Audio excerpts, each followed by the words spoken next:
Venkatagiri MLA Kurugondla Ramakrishna బుధవారం రాపూర్లో తెలుగుగంగ అతిథి గృహంలో ఏర్పాటు చేసిన కార్యక్రమంలో సైదాపురం మండలానికి చెందిన 8 మంది లబ్ధిదారులకు ముఖ్యమంత్రి సహాయనిధి నుండి మంజూరైన 13,60,000 రూపాయల విలువైన చెక్కులను స్వయంగా అందజేశారు.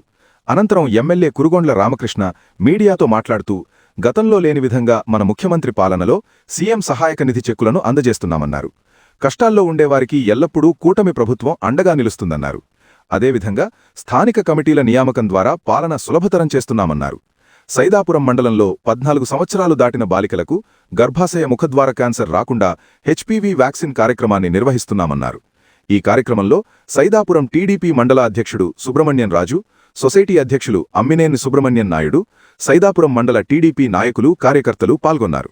ముఖ్యమంత్రి నిధి నుంచి ఎవరైతే పేదవాళ్ళుగా ఉండి హాస్పిటల్లో చూపించుకుంటారో ఆరోగ్యశ్రీ పోను బిల్లులు తెచ్చుకుంటే కూడా ఆ బిల్లులన్నింటిలో కూడా మరి ముఖ్యమంత్రి నిధి కింద పెట్టి ఇప్పుడు ఈ అసెంబ్లీలో 62 మంది 46,50,000 రూపాయలు ఇవ్వడం జరిగింది. ఇంకా కూడా 250 ఫైల్స్ అక్కడ ఉన్నాయి. అవన్నీ కూడా అంచెలంచెలుగా వస్తూ ఉంటాయి. అవన్నీ కూడా పేదవాళ్ళకి ప్రతి మండలంలో కూడా ఇవ్వడం జరుగుతూ ఉంది. ఉదయం కూడా రాపూర్ మండలం ఇచ్చాం. మధ్యాహ్నం నుంచి ఈ సైదాపురం మండలంలో 8 మందికి 13,40,000 రూపాయలు ఇప్పుడు ఇవ్వడం జరిగింది. కాబట్టి ఈ ప్రభుత్వం పేదవాళ్ళను గుర్తించి ఇటు ఆరోగ్యాన్ని గురించి, అటు ఎడ్యుకేషన్లో పిల్లలు హాస్టల్స్, మధ్యాహ్నం హాస్టల్ కూడా విజిట్ చేశారు.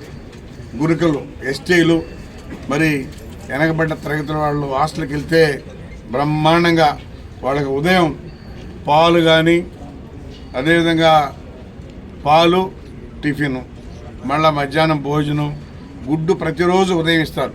టిఫిన్లోకి పాలు, గుడ్డు, టిఫిన్ మెనూ కూడా ప్రతిరోజు మారుస్తూ ఉంటారు. ఒకటే కాదు, మన ఇళ్లలో కూడా పెట్టరు. ఆ విధంగా మెనూ ఇచ్చి ఒకరోజు ఇడ్లీ, ఒకరోజు దోశ, ఒకరోజు పొంగల్, ఒకరోజు వడ, అన్ని రకాలుగా మెనూ కూడా చూశా. సిస్టమేటిక్గా ఈరోజు పేదవాళ్ళ పిల్లలు అడిగితే వాళ్ళు చెప్తున్నారు, మా ఇంట్లో కూడా మా అమ్మ వాళ్ళు పెట్టరు సార్, ఈ హాస్టల్లో బ్రహ్మాండంగా పెడుతున్నారు, మేము బాగా చదువుకుంటే మేము బాగా చదువుకుంటామని చెప్పిన వాళ్ళే చెప్తున్నారు.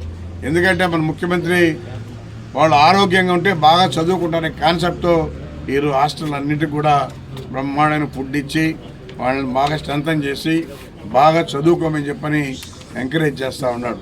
గతంలో ఇవంతా లేవు.